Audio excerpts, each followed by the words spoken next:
हम सिनेमा और पॉलिटिक्स के बीच से शुरू करते हैं। इस किताब को पढ़ते वक्त हमने पहली बार महसूस किया कि आप बीजेपी के दफ्तर, जो अशोक रोड का दफ्तर है, वहाँ पे आपने पहली बार आपका दिल ऐसा आहत हुआ कि आपने कहा अब यहाँ दोबारा नहीं आऊँगा। बहुत अच्छा ऑब्जर्वेशन है आपका। और सबसे पहले मैं आपका और आप तमाम लोगों का इस कार्यक्रम में मुझे आमंत्रित करने के लिए और साहित्य और साहित्यकारों के इस कार्यक्रम में आपने बुलाया। जीवन में पहली बार शायद किसी कार्यक्रम में मैं इतनी शॉर्ट नोटिस पे आया हूँ। कल रात कहा गया और मैं आज आया हूँ, और आज इसके बाद विज्ञान भवन में कोई कार्यक्रम है जहाँ मैं चेयरमैन हूँ। उसके बाद गोवा जा रहा हूँ अपनी किसी मीटिंग में।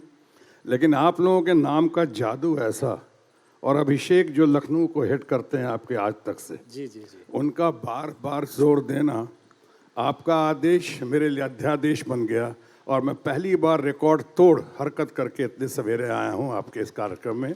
मैं आप लोगों का बहुत, यानी मैं कह सकता हूँ वो फिल्म भले ही ना चली हो मगर तेरा जादू चल गया। अब ये रही बात, आपने जो कहा कि ऑब्जर्वेशन की बात कही, इस किताब में एनीथिंग बट खामोश में कुछ ऐसी बात हुई कि कलाकार होने के नाते और राजनीति में संघर्ष करता हुआ इंसान जिस तरह से आगे बढ़ने की या मार्ग बनाने की कोशिश में था, उस दौरान कुछ ऐसी घटना घटी। मैं पहली बार आडवाणी जी को, जिनको मैं फ्रेंड, फिलोसोफर, गाइड, गुरु और अल्टीमेट लीडर मानता हूँ देश का, उनके कहने पे एक चुनाव लड़ा। Given a chance, choice and priority. कभी भी कोई आदमी राजनीति का रास्ता, और ख़ासकर मुझ जैसा आदमी जिसकी छवि भी अच्छी हो और जो लोकप्रिय भी हो, कभी बाई इलेक्शन से अपना मार्ग तय नहीं करेगा। और मैंने सबको ना कह दिया था, लेकिन जब आडवाणी जी ने कह दिया कि I do not want to hear no from you, इस बार आपसे ना नहीं सुनूंगा मैं, तो उनका आदेश फिर अध्यादेश हुआ और मैं बाई इलेक्शन चुनाव लड़ा। राजेश खन्ना जी हमारे दोस्त थे, और वो उसके उस चुनाव में कांग्रेस से वो लड़ रहे थे, बीजेपी से मुझे लड़ाया गया। अंत संक्षेप में कहूँगा, अंतोगत्वा हम चुनाव हार गए या हरा दिए गए, वो अलग कहानी है। लेकिन मैं चुनाव हार गया, दोस्त भी हार गया। राजेश खन्ना भी हमसे खफा हो गए।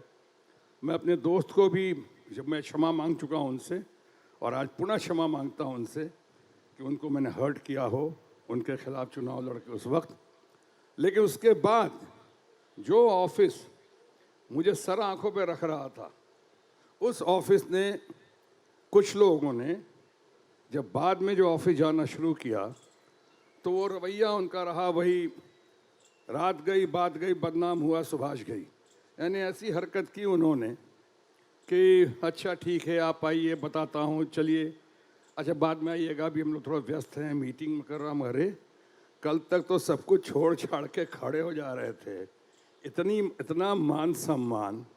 आडवाणी जी के कहने पे मैं चुनाव लड़ा, अपनी इज्जत को, इमेज को, सबको ताके पे रखते हुए, और उसके बाद उन्होंने ऐसी हरकत कर दी मुझसे।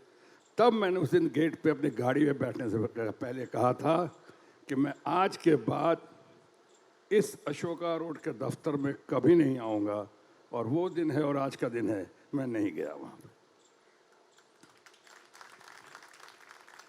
यानी स्वाभिमान, मेरे स्वाभिमान को ठेस लगी, जो आज भी आप कभी कभी झलक पाते हैं, यानी कि खुददारी को ठेस लगी, तो मुझसे बर्दाश्त नहीं हुआ। मैं अपने स्वाभिमान के साथ, अपनी छवि के साथ, अपने चरित्र के साथ ना समझौता कर सकता हूँ, न किया है, न आगे करूँगा। इस किताब को पढ़ते वक्त ये बार बार महसूस हुआ, राजेश खन्ना ने आपसे उसके बाद बात तक नहीं की, लेकिन उस चुनाव में गुरु, फिलोसोफर, गाइड, ग्रेट लीडर जिसे आप आडवाणी जी कहते हैं, वो आडवाणी जी आपके लिए प्रचार के लिए एक सभा में भी नहीं आए। ये भी हमें उस किताब से ही पता चला। हाँ, ये हुआ। पर हो सकता है चूँकि इतने बड़े लेवल के नेता थे जो आज महसूस करता हूँ मैं, और मैंने देखा है कि ये लोग जो है बाई इलेक्शन में जनरली नहीं जाते हैं प्रचार के लिए। तो बाई इलेक्शन में, और मैं चूँकि उनका बहुत करीबी और अपने आप को ख़ास मानता रहा और उनको बहुत करीब से जानता रहा, वो हमारे चुनाव प्रचार में नहीं आया। मुझे उस वक्त तो अफसोस ज़रूर हुआ, लेकिन आज मैच्योरिटी का तकाजा है। मैं समझ सकता हूँ कि वो बड़े नेतागण नहीं जाते हैं चुनाव बाई इलेक्शंस में, और इसलिए बाद में मैं बड़ा बना या नहीं बना अलग बात है, मैं भी किसी बाई इलेक्शन में बाद में नहीं गया प्रचार करने, स्टार कैंपेनर होने के बावजूद। आज नहीं हूँ, आज तो 40-40 स्टार कैंपेनर्स का नाम आता है, उसमें पुनः शत्रुघ्न सिन्हा का नाम नहीं है। अब ये मेरे लिए खुशी की बात है, दुख का नहीं विषय है। खुशी और हैरत कि और तो और यहाँ भी 40, यूपी में 40, और तो और शायद वहाँ नहीं जाता, दिल्ली म्यूनसिपल इलेक्शंस में वहाँ भी 40 स्टार प्रचारक के नाम की घोषणा हुई। और जो देश का ओरिजिनल स्टार प्रचारक है, स्टार कैंपेनर का टाइटल ही मुझे दिया था बड़े भाई यशवंत सिन्हा जी ने, बिहार में, आपको पता होगा। और उस 40 म्यूनसिपल कॉरपोरेशन के इलेक्शन में भी निमंत्रण नहीं दिया गया। तो मुझे अफसोस नहीं है, शायद इसी वजह से मैं किताबें लिख सकता हूँ, लिखवा सकता हूँ, उस लिटरेचर फेस्टिवल में जा सकता हूँ, आ सकता हूँ, आपसे मुलाकात कर सकता हूँ, साहित्य के इस कार्यक्रम में आ सकता हूँ, आज तक के निमंत्रण को स्वीकार कर सकता हूँ। तो अच्छा है, every cloud has a silver lining. हर घने काले बादलों के बीच एक चमकती हुई सुनहरी किरण होती है, मैं उसका लाभ उठा रहा हूँ। धन्यवाद। ग्रेट। कुछ अब अतीत में चलते हैं, क्योंकि इस किताब को पढ़ते समय हमें लगता है कि एक लंबा 50 बरस का सफ़र, एक ऐसा अजीबोगरीब सफ़र है इस किताब में। हमें पता नहीं था कि मुमताज से भी आपकी करीबी है। हमारी बहुत अच्छी सिर्फ दोस्ती नहीं रही, बहुत अफेक्शनेट रिश्ता था। बहुत पता नहीं मैंने कैसे भागया, और विलन होने के साथ ही पहली विलन ही कर रहा था, मैं विलन था, लेकिन उनको शायद मेरा आत्मविश्वास बहुत पसंद आया या मेरी अदाकारी पसंद आई। पहले दिन से ही दोस्ती हो गई, लेकिन मैं कह रहा हूँ बार बार, अफेक्शनेट रिश्ता था।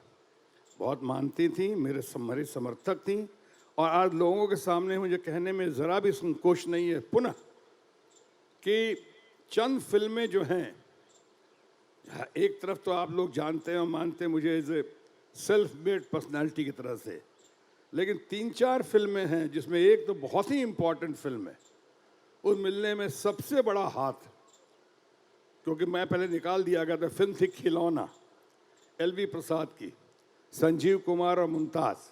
संजीव कुमार भी मेरे फ्रेंड, फिलोसफर गाइड और फ्रेंड थे बहुत अच्छे। मुमताज़ हमारी बहुत अच्छी फ्रेंड रही, सीनियर्स थे दोनों, लेकिन बहुत अच्छे दोस्त रहे। और मुमताज़ ने मदद की, मुझे निकाल दिया गया था। 3 महीने बाद मुझे बुलावा आया, और ये मुमताज़ ने कहा कि नहीं नहीं, ये लड़का बहुत अच्छा है, एक दिन बहुत नाम करेगा, आप देखिए, मेरी बात का यकीन रखिए।